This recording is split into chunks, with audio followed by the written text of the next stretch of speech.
जी हाँ, ये बात सच है कि बांग्लादेश को भी टैरिफ्स में कट मिला है। लेकिन इसमें ज्यादा खुशी की बात है क्या? क्या बांग्लादेश को भारत से बेहतर डील मिल गई है?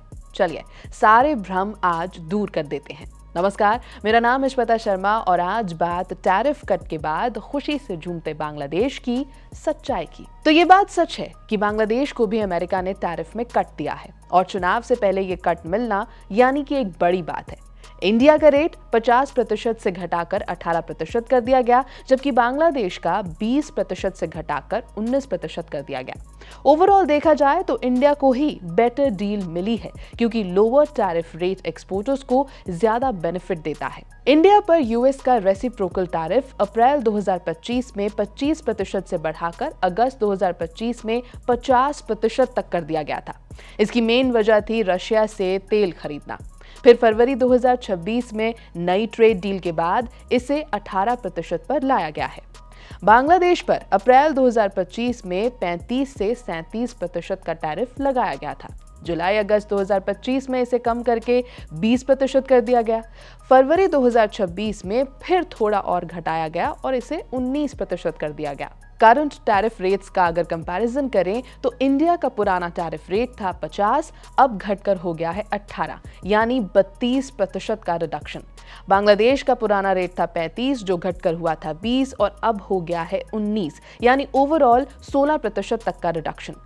क्लियरली इंडिया को बेटर कट मिला है। दूसरी तरफ इंडिया का नया रेट बांग्लादेश से 1% कम है, जो यूएस मार्केट में प्राइसिंग में एडवांटेज देता है। भारत की डील में $500 बिलियन यानी 50,000 करोड़ रुपए के यूएस गुड्स खरीदने का प्रॉमिस है और यूएस इंडस्ट्रियल गुड्स पर जीरो टैरिफ शामिल है। इससे लगभग 55% इंडियन एक्सपोर्ट्स को फायदा मिलने वाला है।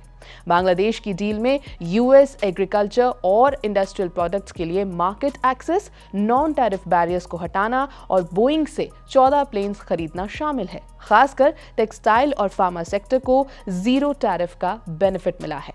तो किसको मिली है बेटर डील? इंडिया को बेटर डील मिली है, क्योंकि 32% की बड़ी कट से मैन्युफैक्चरिंग, फार्मा और दूसरे एक्सपोर्ट्स सस्ते हो गए हैं। वहीं बांग्लादेश को सिर्फ 16% का रिलीफ मिला है। बांग्लादेश को टेक्सटाइल सेक्टर में जीरो टैरिफ का फायदा है, क्योंकि उसके 80% एक्सपोर्ट्स गारमेंट्स होते हैं। लेकिन ओवरऑल हायर टैरिफ की वजह से वो इंडिया के मुकाबले कम कंपेटिटिव रह जाता है। इंडिया को अब चाइना, जिसके ऊपर 34% टैरिफ है, और पाकिस्तान, जिसके ऊपर 19% टैरिफ है, इनके कंपैरिजन में भी एडवांटेज मिल गया है।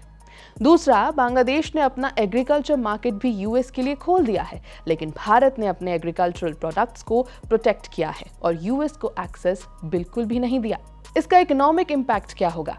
इंडिया के एक्सपोर्टर्स को यूएस मार्केट में ज्यादा ऑर्डर्स मिल सकते हैं, खासकर एपरल और टेक्सटाइल सेक्टर में, जहां पर पहले बांग्लादेश स्ट्रांग हुआ करता था।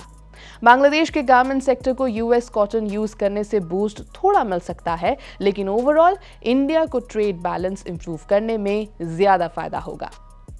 ये डील्स ट्रंप की रेसिप्रोकल ट्रेड पॉलिसी का हिस्सा है, जिनका फोकस ट्रेड डेफिसिट कम करना है। इनमें से इंडिया की डील ज्यादा बैलेंस्ड और स्ट्रांग है। यह है बीपी लाइव। मेरा नाम है श्वेता शर्मा।